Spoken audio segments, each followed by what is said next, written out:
Baik, kembali di One on One, pemirsa masih bersama saya tamu spesial One on One, Bang Zulkifli Hasan, Menteri Perdagangan Republik Indonesia. Bang Zulkifli seperti yang saya katakan tadi ya, Bang juga berperan penting di politikan Indonesia sebagai ketua PAN begitu. Baru-baru kemarin sepertinya berkunjung nih ke Pak Prabowo.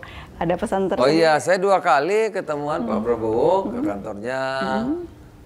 Kemarin ketemu juga di rumahnya, silaturahim resmi Partai PAN dengan Gerindra. Silaturahim itu ciri khas bangsa kita, penting. Kalau elitnya kompak, walaupun kadang-kadang berbeda, nggak apa-apa. Yang nggak boleh itu kan saling membenci. Ya. Pokoknya jangan begitu dong. Kita ini saudara sebangsa tanah air. Dalam politik, demokrasi boleh aja nggak sepakat. Kita sepakat tapi nggak sepakat, boleh. Gitu. Tapi dalam kerangka Negara Kesatuan Republik Indonesia, kita ini saudara, keluarga besar Negara Kesatuan Republik Indonesia. Jangan mundur lagi gitu. Wah ini cebong nih, oh ini jangan begitu. Gitu. Masa kita bahagia sih mencari saudaranya sendiri? Jangan. Bertengkar boleh? Boleh. Bertengkar gimana? Bertengkar bagaimana Indonesia jadi negara maju, bagaimana harga terjangkau, bagaimana anak-anak kita mendapat pendidikan yang layak, ya kan? Bagaimana memilih DPR yang baik, bagaimana dapat bupati yang mengurangi kesenjangan, boleh bertengkar, tapi yang produktif gitu. Jangan soal suku lah, soal agama lah, asal muasal, berapa? Sudah nggak zamannya Pak? Itu udah 78 tahun yang udah kelar. Masa mundur lagi, kuno itu kita gitu. Nah, oleh karena itu silaturahim penting. Ya, bisa saja sama, nggak sama pun saling mengerti. Gitu. Nah, oleh karena itu saya kemarin mempelopori silaturahim di kantor PAN, ya. Presiden datang, partai-partai datang, ya. Kita diskusi aja informal, menyampaikan pikiran-pikiran kita, bagaimana agar tahun politik ini aman, damai, terpilih pemimpin yang betul-betul bisa mengatasi problem-problem yang kita hadapi. Habis itu dilanjut, kan? Saya diskusi dengan Pak Prabowo di kantornya, baru pribadi. Habis itu ya kita ajak partai kita ketemu sama Partai Gerindra. Nyamakan pikiran-pikiran, bagaimana pemilunya aman, damai. Saya kira masyarakat akan senang kalau lihat elitnya itu kompak, gitu. Damai dilihatnya adem begitu ya. Adem. Yang dibahas apa kalau boleh tahu dengan Pak Prabowo? Ya macam-macam, ada soal undang-undang, ya. Pemilu ini gimana, 8 partai kan udah terbuka, pemerintah tidak terbuka, gitu. Terus DPR terbuka. Nanti kalau mereka mikir-mikir tertutup, kok undangnya yang tertutup aja. Kan bisa kisruh. Nah, bisa nggak karu-karuan, ada apa MK? Misalnya ya, 8 partai terbuka, DPR resmi terbuka, pemerintah resmi terbuka. Kok ini rapatnya tertutup aja? Ini ya, jadi harus dijelaskan. Ini kita kawal gitu ya. Berarti membicarakan tentang negara ya? Iya. Terus kita juga harus bagaimana menghadapi lebaran ini, bagaimana Indonesia maju 2045, itu kita diskusikan. Nah, kita bisa negara maju 2045 itu kalau elitnya ini kompak. Kalau elitnya ini nggak kompak, nah coba gimana? Misalnya negara tetangga gitu, susah kita. Nah, karena kita menghadapi kompetisi tantangan yang ketat. Kalau elit saling cakar-cakaran, habis waktu, nggak produktif. Ayo, ya kan? Nah, justru elit ini harus kompak, soliditas dijaga. Kalau itu kita mudah-mudahan kita punya waktu, punya tenaga, pikiran, fokus. Bagaimana Indonesia maju 2045 itu. Itu caranya April. Juga dibicarakan tidak soal pemetaan nanti di 2024 seperti apa? Capres-cawapres mungkin? Pasti. Cuman kan masih panjang perjalanannya. Gimana capres-capresnya, bagaimana koalisinya, itu dibahas pasti. Bang, ada wacana pembentukan koalisi besar ya? Ya kita yang paling penting ini kan, pemerintahan ini kan ingin agar yang sudah dicapai ini berlanjut. Gitu. Yang sudah baik ya, yang belum diperbaiki. Jadi ada kesinambungan. Bayangin kalau kita ribut terus, nanti ganti baru lagi, mulai baru lagi, kata Mbak Mega poco-poco kita kan. Nah, jadi ada kesinambungan gitu ya. Nah, yang dimaksud koalisi besar itu koalisi kebangsaan untuk menjadikan pondasi yang sudah dicapai ini untuk lompat menjadi negara maju 2045 itu. Jadi meneruskan apa yang sudah diperjuangkan sekarang. Karena sekarang ada dalam pemerintahan kan. Pak Golkar ada dalam pemerintahan, Gerindra dalam pemerintahan, saya dalam pemerintahan, semua dalam pemerintahan. Jadi ini mesti kan kita juga ngerjain. Kita pengalaman. Jadi ini harus diteruskan. Yang belum sempat harus diperbaiki akan datang. Itu kira-kira. Kabarnya Bang Zul ini siap untuk menjadi penggerak koalisi kebangsaan di Saya menugaskan apa aja siap. Iya, ya. Yang penting saya ini kan panglima perang, gitu ya. Panglima lapangan. Gitu. Tapi saya ini pembantu presiden, salah. Gitu. Sudah sampai di mana pembicaraan itu? Ya biasa kan masih lama, masih nanti Oktober kan, ya ini masih baru bulan April. Saya kira masih diskusi aja, brainstorming istilahnya. Iya. Oke, bicara soal koalisi kebangsaan, sebenarnya dalam benak dari Bang Zul sendiri ini ada gambaran tidak seperti apa nih ke depan? Yang paling penting komitmen kebangsaannya itu, komitmennya bahwa kita ini jangan mundur lagi. Komitmen kita untuk meneruskan ya yang sudah bagus dan yang belum kita perbaiki. Itu yang paling penting komitmennya. Sepakat dulu sini. Nanti baru ngomonglah soal capresnya gimana, 1, 2, 3 dan seterusnya itu bisa dimusyawarahkan kan. Gitu. Tapi komitmen kebangsaan kita itu yang paling penting. Sehingga demokrasi ini bisa berkembang dengan baik. Gitu. Ditunjuk terus. Kita ingin memutus belah dua itu loh. Kita harus ada jalan tengah, ya jalan tengah untuk meneruskan melanjutkan ini komitmen kebangsaan ini sehingga bisa kita ini tidak habis waktu bertengkar yang enggak produktif. Gitu. Bertengkar produktif oke. Ya sehingga 2045 sebagai visi Indonesia maju itu bisa kita capai. Itu paling penting. Gitu. Tujuannya karena itu iya, ya Bang. kita mau maju kan, nggak mau masa pocok-pocok katanya. Nanti pemilu mulai lagi mundur. Enggak, kita ingin berkesinambungan. Gitu.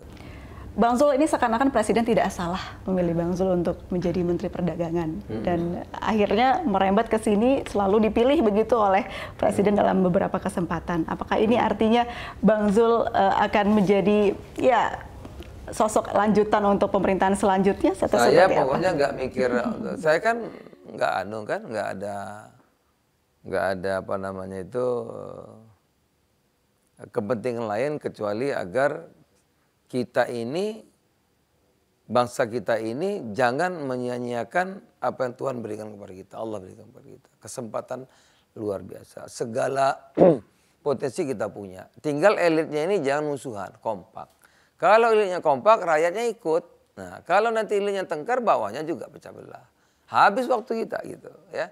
Itu yang membuat kita tidak mau maju. Kita kan mau maju gitu. Nah, sebagai ketua partai politik, ketua umum Partai Amanat Nasional, saya ingin kita ini mencapai apa yang dicita-citakan itu ya. Karena apa? Kami punya cita-cita itu ya. Kalau Partai Amanat Nasional itu cita-citanya jelas kan. Dia ingin agar Indonesia ini bersatu. Makanya kita menentang cebong kamper, kita ingin satukan. Ya.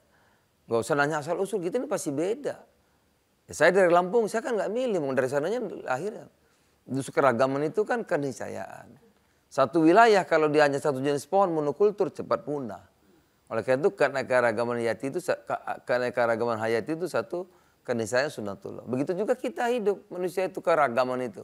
Agar saling mengenal, saling menolong untuk kebaikan. Bukan untuk saling mencerca. Ya kalau mencerca kan mudah. Ya buat apa gitu. Nah ini kita ingin bersatu, kokoh. Kalau kita bersatu kita punya waktu untuk memikirkan bagaimana kita ini bisa produktif kan. Menjadi bangsa yang hebat lah gitu ya. Nah kalau kita bersatu kita berdaulat jadinya karena kita produktif bisa berdaulat. Jangan sampai sekarang misalnya gula kok masih impor. Gimana nggak impor? Boleh diskusi itu. Diskusi itu kan produktif. Kita kok impor garam ya laut kita. Nah, kita diskusi gimana caranya. Boleh itu bertengkar soal itu gitu. Sehingga kita kalau punya waktu kita bersatu maka kita punya waktu memikir, bekerja, nggak kita berdaulat. Kalau negara berdaulat, maka akan terjadi kesetaraan. Ya kan? Kalau udah kesetaraan, maka adil bagi seluruh Indonesia. Itulah yang kami sebut Indonesia berkemajuan. Sehingga Indonesia itu visinya 2045 jadi negara maju. Visi Indonesia berkemajuan. Jadi sebetulnya truly Indonesia itu ya Partai Amanat Nasional sebetulnya. Ya. Itu. Banyak jangan sekali di dalamnya ya, beragam ya Bang Zul. Iya. Tapi saya boleh menanyakan mengenai pertanyaan netizen nih Bang Zul. Ini kenapa Pan jadi banyak artis ya yang masuk, itu kenapa Bang Zul? Nah Pan ini partai terbuka. Kita jangan sampai membeda-bedakan orang, ya kan? Kita harus begitu. Masa, ini artis nggak boleh, kalau ini birokrat boleh, ini TNI nggak boleh, nggak, kami terbuka.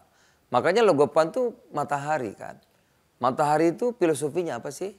Filosofinya matahari itu ciptaan Tuhan, makhluk ciptaan Tuhan yang tidak membeda-bedakan. Oh kamu artis, dapat sinar matahari. Nggak gelap dia enggak. Dia ulama, dapat sinar matahari. Birokrat, dapat. Polisi, dapat. Tentara, dapat. Artis, siapa saja sama perlakuannya. Itulah PAN. Kita tidak membeda-bedakan latar belakang siapa saja. Mau artis boleh, mau birokrat boleh, ulama boleh, ya kan? Wartawan boleh, sama gitu. Yang paling penting buat kita bersatu ini agar kita kokoh persatuannya. 2, kita membangun agar kita berdaulat. 3, agar Indonesia maju, berkemajuan, menjadi negara maju pada tahun 2045 itu. Akhirnya apa? Adil bagi seluruh rakyat Indonesia. Itu platform yang paling penting. Soal ini dari Jawa, ini dari Sulawesi, ini dari Sumatera, ini dari artis, dari polisi, seluruh provinsi, ayo gabung sama kita.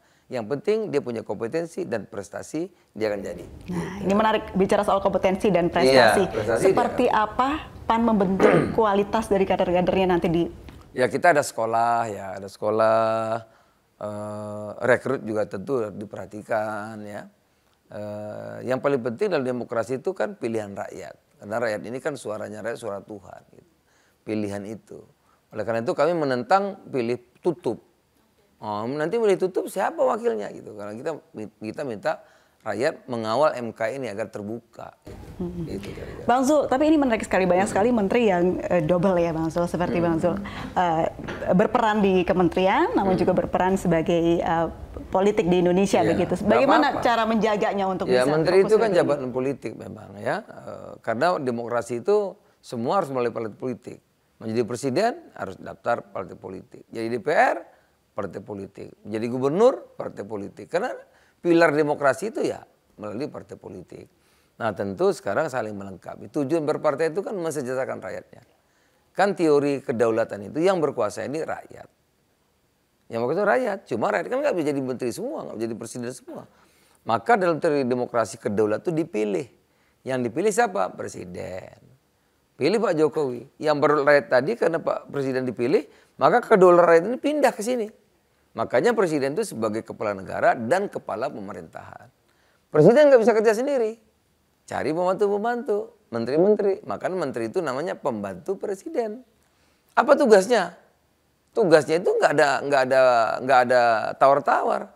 Karena yang berkuasa rakyat, dipilih rakyat, maka dia harus berpihak kepada kepentingan rakyat yang banyak itu. Melayani mereka agar hari demi hari lebih baik.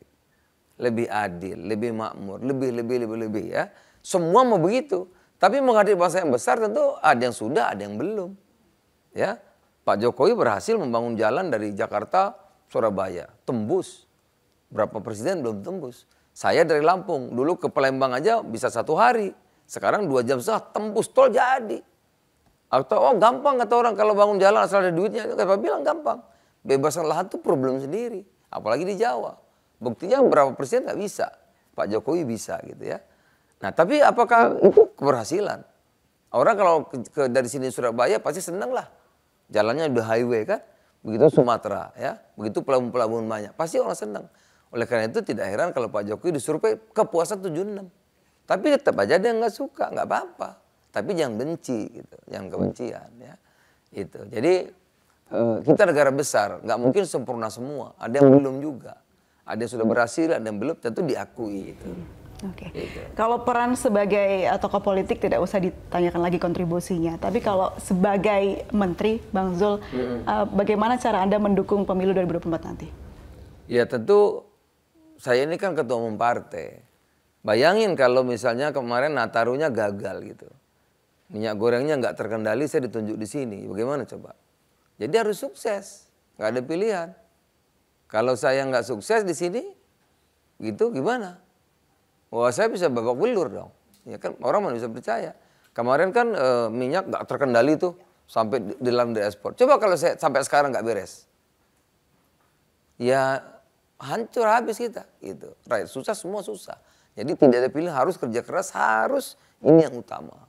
Pelayanan otomatis akan dapat. Kalau kita kerja bagus, semua senang kan, otomatis ada empatinya, ada simpatinya. Nggak usah cari simpati kalau kita nggak usah akan datang kalau kita kerjanya dengan baik. Jadi tugas yang pertama Kementerian Perdagangan harus sukses. Bahkan saya bersyukur 2022 kita surplus terbesar sepanjang sejarah. Kalau dirupiahkan hampir 900 triliun. Nah, surplusnya 54,5 sekian miliar dolar. Tertinggi sepanjang sejarah, ya. Ekonomi kita tumbuh 5,31. Inflasi terjaga 5,51. Ya, kita syukur. Bukan kerja saya, kerja semuanya. Kolaborasi. Ada Kemenlu, ada duta besar, ada Menteri Pertanian, ada Bapana, semua pihak. Ada Kementerian Perindustrian, ada Menko atasan saya dan seterusnya. Ini kerja bareng-bareng gitu. Oke, Bang Zul, baru 9 bulan Anda menjabat, pasti banyak pengalaman yang sudah diraih ya selama menjabat ini. Ada kesan yang atau mungkin pengalaman paling berkesan tidak selama ini? Apa saja? Ya, tentu semua tidak mudah, tapi kalau kita sungguh-sungguh ya dengan tulus, saya kira semua teratasi. Ya, staf-staf semua teratasi. Saya juga masih tegang ini karena Lebaran masih 8 hari lagi. Mohon doa dan dukungnya agar ini bisa betul-betul dijaga dengan baik gitu ya, sama-sama, sehingga masyarakat bisa puasa Lebaran dengan happy, bahagia, tidak ada yang tidak bahagia. Kira-kira itu. Apa yang paling terberat yang selama ini ada jalani untuk mengambil kebijakan dan juga pengarahan? Ya itu, menurunkan harga nggak gampang. Iya, tentu dapurnya berat, kerja di dapurnya ya. Harus ya begitulah, dan sangat detail, sangat mikro ya. Itu yang berat-berat banyak ya, tapi biasa aja buat saya, udah terlatih. Sudah biasa ya Bang Zul ya. Ada kendala tidak selama ini sejauh ini? Tentu kalau kendala ada, tapi kan kita bahagia kalau kendala itu bisa kita atasi. Alhamdulillah semua bisa diatasi. Ya. Kunci sukses menurut Bang Zul seperti apa sih? Kerja keras, nggak ada yang mudah. Ya, kerja keras, berdoa pada Allah. Iya. Bang Zul terkenal menjadi menteri yang sering terjun ke lapangan ya, bertemu orang-orang pedagang begitu. Ada yang ingin disampaikan kepada pelaku perdagangan dan juga masyarakat mungkin? Ya, pertama menghadap Lebaran, saya menghimbau masyarakat tidak usah berbondong-bondong, karena ke pasar misalnya borong nggak usah. Setiap hari bisa belanja, barangnya lengkap, tersedianya ada, harganya stabil. Jadi belanja seperti biasa, kebutuhan seperti biasa, kapan saja ada ya. Nah, yang kedua saya minta tolong para pengusaha yang wajar, yang baik, bantu masyarakat kita dapat sembako dengan baik, dengan mudah, harga terjangkau, jangan menimbun-nimbun, jangan lupa kita ada Satgas itu. Nah, kalau semua kita bisa kerja dengan baik, kita bisa lalui dengan baik, pengusahanya untung, masyarakatnya senang, pemerintahnya juga bisa bertugas dengan baik. Saya kira demikian. Ada pesan untuk oknum-oknum yang nakal yang suka Iya, jangan lupa Satgas, bisa disita barangnya. Iya. Jangan main-main. Iya. Di mana barang ditimbun itu langsung tahu. Karena ada Kapolres, ada Kapolsek, ada Kapolda, di mana-mana tahu. Petanya sudah nggak ngerti. Bang Zul, ada gambaran tidak seperti apa Kementerian Perdagangan ini 5 atau 10 tahun mendatang? Nah, kita berharap ya sekarang ini kita masih di pasar non tradisional itu ya. Kita ini masih kalah dengan Vietnam, kalah dengan Thailand. Oleh karena itu saya gambar 5 tahun ini ada perjanjian SEPA dengan EU yang nggak kelar, maka kita kalah dengan Vietnam, ini kita mau selesaikan ya. Perjanjian beberapa negara yang belum selesai kita ingin selesaikan ya. Mudah-mudahan nanti kita di pasar non tradisional ini kita sudah masuk Tiongkok, Vietnam, kemudian Thailand dan kita ya menguasai di situ, sehingga pondasi yang kokoh untuk menjadi negara maju 2045 itu sudah mampu kita letakkan dasar-dasarnya dengan baik.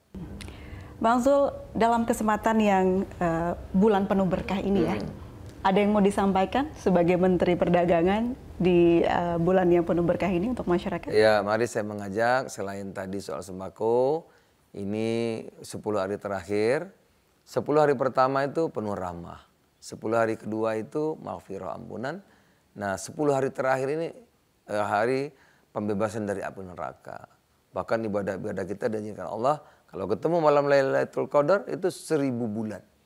Jadi pergunakanlah waktu-waktu ini sebaik mungkin. Bukan berarti kita santai, tidak. Ya. Justru puasa itu akan banyak, karena tenaganya kuat. Saya kalau puasa kuat, ya, lebih banyak kegiatan gitu ya. Tapi dimanapun kita bisa istighfar, bisa berzikir, dimanapun kita juga bisa kontemplasi, dimanapun kita juga bisa itikaf. Itikaf bisa di masjid, bisa di mana saja. Yang penting niatkan kita merenung, kontemplasi apa sudah kita lakukan yang baik, apa yang belum baik kita perbaiki. Nah mudah-mudahan doa saya puasa ini memberikan pelajaran kepada kita, menjadi orang-orang yang bertakwa, artinya punya empati karena kita sudah dilatih lapar dan dahaga. Bagaimana saudara kita yang kurang mampu, bagaimana yang kurang makan, ada empati, kita berbagi, yang punya berbagi kepada yang tidak punya, yang sehat berbagi kepada kalau ada teman tetangga yang sakit ya. Yang berikutnya kita dilatih untuk tidak melakukan yang boleh, apalagi yang tidak boleh. Mencerca kamu cebong, mencerca kamu kampret, mencerca kamu macam-macam itu, memfitnah sana, hoax sini, itu jelas-jelas tidak boleh. Yang boleh aja kita latih tidak kita lakukan, apalagi yang tidak boleh. Mudah-mudahan melahirkan instan hamba-hamba masyarakat yang bertakwa, artinya yang kuat persatuannya, kokoh persaudaraannya, saling menghargai satu dengan lain, saling menolong dan empati satu dengan yang lain, maka Indonesia akan menjadi negara maju pada tahun 2045. Amin. Insyaallah. Amin ya rabbal alamin. Terakhir Bang Zul, masih ada cita-cita yang belum tercapai tidak? Saya jalanin aja gitu ya. Saya udah bersyukur ini bagaimana tugas begitu banyak ya, MPR pernah gitu. Mudah-mudahan tugas ini bisa dimandang dengan baik dan bisa membantu masyarakat dengan baik, itu aja. Kalau apa yang paling membahagiakan cita-cita saya apa gitu ya? Saya ingin nanti mewah sekali kalau bisa kumpul sama cucu. Iya. Jadi cita-cita saya sederhana ya sebenarnya. Ingin banyak waktu kumpul sama cucu-cucu. Cucu saya udah 7. Wah. Iya. Di bulan Ramadan ini belum ada waktu untuk bertemu? Ada sekali-sekali tapi jarang. Iya, jarang ya. Kadang-kadang kalau saya pulang udah tidur, saya berangkat cucunya masih tidur gitu ya. Waktu itu yang sangat berharga bagi Bang Zul ya untuk kan. Terima kasih banyak Bang Zul, luar biasa sekali perbincangan kali ini. Ini kita belajar banyak dari Bang Zul, ternyata kerja keras adalah kuncinya untuk bisa mencapai nanti tujuan kita bersama itu Indonesia maju di tahun 2045. Kita doakan bersama agar tercapai ya Bang Zul ya dan lancar semuanya. Terima kasih banyak. Semoga sehat selalu, lancar-lancar puasanya Bang Zul. Pemirsa, demikianlah perbincangan saya dengan Bang Zulkifli Hasan, Menteri Perdagangan Republik Indonesia saat ini. Dan sampai jumpa di One on One selanjutnya. Saya Aprilia Putri pamit. Sampai jumpa. Terima kasih.